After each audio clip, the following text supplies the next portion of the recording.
Gulf breaking ന്യൂസിലേക്ക് സ്വാഗതം. പ്രവാസ ലോകത്തെ വിവിധ വാർത്തകൾക്കായി ഈ ചാനൽ സബ്സ്ക്രൈബ് ചെയ്യൂ. സൗദിയിൽ മാസപ്പിറവി ദൃശ്യമായതിനെ തുടർന്ന് അറഫ ദിനം ഈ മാസം 15-ന് ശനിയാഴ്ചയും ബലിപ്പെരുന്നാൾ 16-ന് ഞായറാഴ്ചയുമായിരിക്കുമെന്ന് അധികൃതർ അറിയിച്ചു. അറഫ ദിനം പ്രഖ്യാപിച്ചിട്ടുള്ള സൗദി സുപ്രീം കോടതിയുടെ ഔദ്യോഗിക അറിയിപ്പ് ഉടൻ വന്നു. സൗദിയിലെ ഹരീക്കിലാണ് ദുൽഹജ്ജ് മാസപ്പിറവി ദൃശ്യമായത്. ഇതോടെ ഹജ്ജ് തീർത്ഥാടനത്തിനുള്ള അവസാനഘട്ട ഒരുക്കങ്ങളിലേക്ക് തീർത്ഥാടകരും അധികൃതരും കടന്നു. ദുൽഹജ്ജ് 7-ന് വൈകിട്ടോടെ തന്നെ ഹാജിമാർ മക്കയിൽ നിന്നും മിനയിലേക്ക് നീങ്ങിത്തുടങ്ങും. ദുൽഹജ്ജ് 13-ന് ചടങ്ങുകൾ അവസാനിക്കും.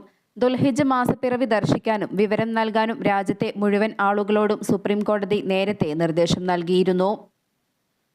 അതേസമയം സൗദി അറേബ്യയിൽ സാധാരണ മാസപ്പിറവി കാണാറുള്ള റിയാദിലെ ഹോതസുദേർ, തുമൈർ എന്നിവിടങ്ങളിലെ പ്രതികൂല കാലാവസ്ഥ കാരണം മാസപ്പിറവി ദൃശ്യമായിരുന്നില്ല. ഏറ്റവും ഒടുവിലാണ് ഹരീക്കിൽ മാസപ്പിറവി ദൃശ്യമായതായി അറിയിപ്പ് വന്നത്. സൗദിയിലെ മുഴുവൻ പ്രവിശ്യകളിലും സൂര്യോദയത്തിന് 15 മിനിറ്റിന് ശേഷമാണ് ബലിപ്പെരുന്നാൾ നമസ്കാരം നിർവഹിക്കേണ്ടതെന്ന് ഇസ്ലാമിക കാര്യമന്ത്രി ഷെയ്ഖ് ഡോക്ടർ അബ്ദുൽ ലത്തീഫ് അൽ ഷെയ്ഖ് നിർദ്ദേശിച്ചു. കാലാവസ്ഥാ സാഹചര്യങ്ങൾ കണക്കിലെടുത്ത് രാജ്യത്തെ മുഴുവൻ ഈദ്ഗാഹുകളിലും പെരുന്നാൾ നമസ്കാരം നിർവഹിക്കാൻ മന്ത്രി നിർദ്ദേശിച്ചു. സൗദി അറേബ്യയിൽ ബലിപെരുന്നാളിനോടനുബന്ധിച്ച് സ്വകാര്യ മേഖലാ ജീവനക്കാർക്കും ലാഭേതര മേഖലയിൽ പ്രവർത്തിക്കുന്ന ജീവനക്കാർക്കും 4 ദിവസത്തെ അവധി പ്രഖ്യാപിച്ചു. മാനവശേഷി സാമൂഹിക വികസന മന്ത്രാലയമാണ് അവധി പ്രഖ്യാപിച്ചത്. ദുൽഹജ്ജ് 9-ന് ശനി അറഫ ദിനം മുതൽ 4 ദിവസമാണ് ബലിപെരുന്നാൾ അവധിയെന്നും മന്ത്രാലയം വ്യക്തമാക്കി. കാപ്പാട് കടപ്പുറത്ത് ദുൽഹിജ്ജ മാസപ്പിറവി കണ്ടതിന്റെ അടിസ്ഥാനത്തിൽ ശനിയാഴ്ച ദുൽഹജ്ജ് 1-ഉം ജൂൺ 17 തിങ്കളാഴ്ച ബലിപെരുന്നാളുമായിരിക്കുമെന്ന് ഖാസിമാരായ സമസ്ത കേരള ജമിയത്തുൽ ഉലമ പ്രസിഡന്റും സമസ്ത ജനറൽ സെക്രട്ടറിയും അറിയിച്ചു. ഗൾഫ് രാജ്യമായ ഒമാനിലും ജൂൺ 17-നാണ് ബലിപെരുന്നാൾ. ഒമാൻ ഒഴികെയുള്ള ഗൾഫ് രാജ്യങ്ങളിൽ 16-നാണ് പെരുന്നാൾ. മുസന്തം ഗവർണറേറ്റ് ഖസബ് വിലായത്തിലെ ടെലിഗ്രാഫ് ദ്വീപ് വികസന പദ്ധതിയുടെ തറക്കല്ലിടൽ കഴിഞ്ഞ ദിവസം Musandam governor Sayed Ibrahim Saud Al മുസൈദിയുടെ നേതൃത്വത്തിൽ നടന്നു. പരിസ്ഥിതി ടൂറിസം സൗകര്യമാണ് ഇവിടെ ഒരുക്കുന്നത്. മുസന്തം മുനിസിപ്പാലിറ്റി, OQ കമ്പനി, പൈതൃക ടൂറിസം മന്ത്രാലയം എന്നിവയുടെ സഹകരണത്തോടെയാണ് പദ്ധതി നടപ്പിലാക്കുന്നത്.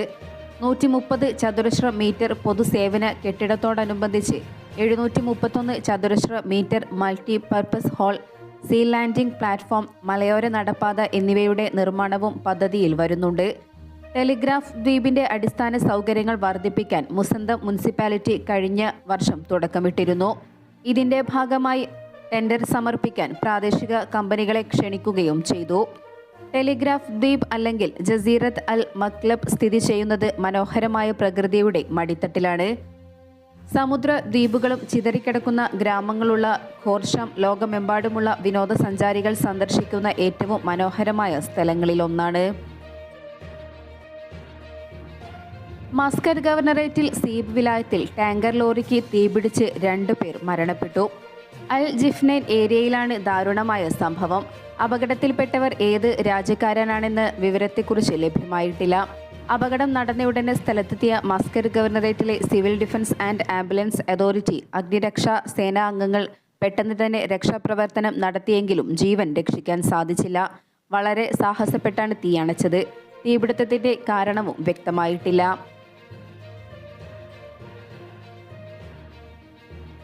തൊഴിൽ നിയമ ലംഘനവുമായി ബന്ധപ്പെട്ട് അൽവുസ്ത ഗവർണറേറ്റിൽ നിന്നും 110 പ്രവാസി തൊഴിലാളികളെ അധികൃതർ അറസ്റ്റ് ചെയ്തു. സ്വതന്ത്ര ഫലസ്തീൻ രാഷ്ട്രത്തെ ഔദ്യോഗികമായി പിന്തുണച്ച് സ്ലോവേനിയൻ നടപടിയെ ഒമാൻ സ്വാഗതം ചെയ്തു. ഇതുമായി ബന്ധപ്പെട്ട പ്രമേയം സ്ലോവേനിയൻ പാർലമെന്റ് പാസാക്കി. സ്ലോവേനിയന്റെ തീരുമാനത്തെ ഒമാൻ സ്വാഗതം ചെയ്യുകയും വിലമതിക്കുകയും ചെയ്യുകയാണെന്നും മറ്റ് അന്താരാഷ്ട്ര സമൂഹത്തെ ഇത് പിന്തുടരാൻ പ്രോത്സാഹിപ്പിക്കുകയാണെന്നും വിദേശകാര്യ മന്ത്രാലയം പ്രസ്താവനയിൽ അറിയിച്ചു. ഇത്തരം നീക്കങ്ങൾ ഫലസ്തീൻ ജനതയ്ക്ക് അവരുടേതായ സ്വതന്ത്ര രാഷ്ട്രം സ്ഥാപിക്കാനുള്ള അവകാശം ഉറപ്പാക്കുകയും മേഖലയിൽ ശാശ്വതവും സുസ്ഥിരവുമായ സമാധാനം സ്ഥാപിക്കുന്നതിന് പിന്തുണ നൽകുന്ന അന്താരാഷ്ട്ര ശ്രമങ്ങളെ ഏകീകരിക്കുകയും ചെയ്യുമെന്നും പ്രസ്താവനയിൽ വ്യക്തമാക്കി. ഒമാൻ ചരിത്രത്തിലെ കറുത്ത അധ്യായമായ പ്രകൃതി ദുരന്തത്തിന് 17 വയസ്സ്. 2007 ജൂൺ 6-നായിരുന്നു ഒമാനെ ദുരിതത്തിലാക്കിയ ഗോനു ചുഴലിക്കാറ്റ് അടിച്ചുവീശിയത്. 2 ദിവസങ്ങളിലായി തുടർന്ന ചുഴലിക്കാറ്റിലും കനത്ത മഴയിലും 50 പേർക്കെങ്കിലും ജീവൻ പോയിട്ടുണ്ടായിരുന്നു. 4.2 ശതകോടി ഡോളറിന്റെ സാമ്പത്തിക നഷ്ടങ്ങളുമുണ്ടായി. 610 മില്ലിമീറ്റർ മഴയാണ് പല ഭാഗത്തും ലഭിച്ചത്.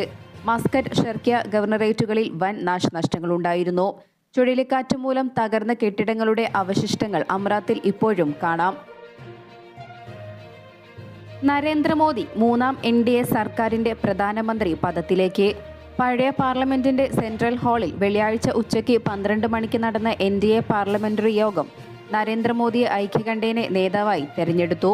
യോഗത്തിന് ശേഷം രാഷ്ട്രപതി ഭവനിലെത്തി NDA നേതാക്കൾ MP-മാരുടെ പട്ടിക രാഷ്ട്രപതിക്ക് സമർപ്പിച്ച് സർക്കാർ രൂപീവൽക്കരണത്തിന് അവകാശവാദമുന്നയിച്ചു. തുടർന്ന് രാഷ്ട്രപതി ദ്രൗപദി മുർമു സർക്കാരുണ്ടാക്കാൻ മോദിയെ ഔദ്യോഗികമായി ക്ഷണിച്ചു. സത്യപ്രതിജ്ഞാ ചടങ്ങ് ഞായറാഴ്ച രാത്രി 7:15 രാഷ്ട്രപതി ഭവനിൽ നടക്കും.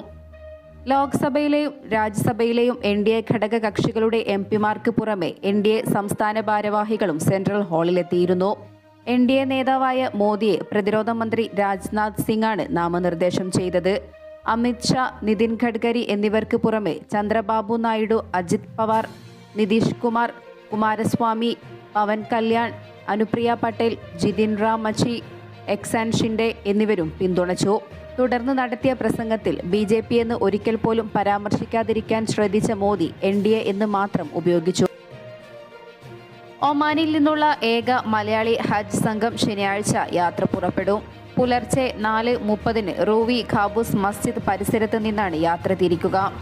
ഒമാൻ ഔഖാഫ് മതകാര്യ മന്ത്രാലയത്തിന്റെ സഹകരണത്തോടെ മസ്കറ്റ് സുന്നി സെന്ററാണ് ഹജ്ജ് യാത്ര സംഘടിപ്പിക്കുന്നത്. ഈ വർഷം ഒമാനിൽ നിന്നും 500 വിദേശികൾക്കാണ് ഹജ്ജ് യാത്രയ്ക്ക് അവസരം അനുവദിച്ചത്. ഇതിൽ 250 അറബ് വംശജർക്കാണ് അവസരം. ബാക്കി വരുന്ന 250 പേരിലാണ് മറ്റ് രാജ്യങ്ങളിലെ വിദേശികൾ ഉൾപ്പെടുന്നത്. ഇതിൽപ്പെട്ട 60 മലയാളികളുമായാണ് സുന്നി സെന്റർ യാത്ര പുറപ്പെടുന്നത്. റൂവിയിൽ നിന്നും ബസ് വഴിയാണ് വിമാനത്താവളത്തിലേക്ക് പോവുക. ഇവർക്ക് മസ്ജിദ് പരിസരത്ത് യാത്രയയപ്പ് നൽകും. വാദി അദൈ അണക്കെട്ടിന്റെ നിർമ്മാണത്തിന് കൃഷി, ഫിഷറീസ്, ജലവിഭവ മന്ത്രാലയം തുടക്കം കുറിച്ചു. മസ്കറ്റിലെ വെള്ളപ്പൊക്ക സംരക്ഷണ സംവിധാനം വർദ്ധിപ്പിക്കുന്നതിനുള്ള നിർണായക പദ്ധതിയുടെ ഭാഗമായാണ് ഇതൊരുങ്ങുന്നത്. മത്ര വിലായത്തിലെ വാദി അദൈക്ക് കുറുകെ 38 ദശലക്ഷം റിയാൽ ചെലവിലാണ് ഡാം നിർമ്മിക്കുക. ഖുറമിലേക്കുള്ള നീരൊഴുക്ക് ഉൾപ്പെടെ അമ്രാത്ത് വിലായത്തിലെ 6 തെക്കൻ വാദികളിൽ നിന്നും ഉത്ഭവിക്കുന്ന മഴയും വെള്ളപ്പൊക്കവും നിയന്ത്രിക്കാൻ അണക്കെട്ടിന് കഴിയുമെന്ന് കൃഷി, ഫിഷറീസ്, ജലവിഭവ മന്ത്രാലയത്തിലെ നാസർ ബിൻ മുഹമ്മദ് അൽ ബത്താഷി പ്രസ്താവനയിൽ അറിയിച്ചു. സൗദി അറേബ്യയിൽ മാസപ്പിറവി ദൃശ്യമായി. ജൂൺ 15 ശനിയാഴ്ചയാണ് അറഫ സംഗമം. 16 ഞായറാഴ്ച ഒമാൻ ഒഴികെയുള്ള ഗൾഫ് രാജ്യങ്ങൾ ബലിപെരുന്നാൾ ആഘോഷിക്കും. മാസപ്പിറവി ദൃശ്യമാകാത്തതിനെ തുടർന്ന് ഒമാനിൽ ബലിപെരുന്നാൾ ജൂൺ 17 തിങ്കളാഴ്ചയായിരിക്കും. മാസപ്പിറവി ദൃശ്യമായതോടെ ഹജ്ജിന്റെ ഒരുക്കങ്ങൾ സജീവമായി.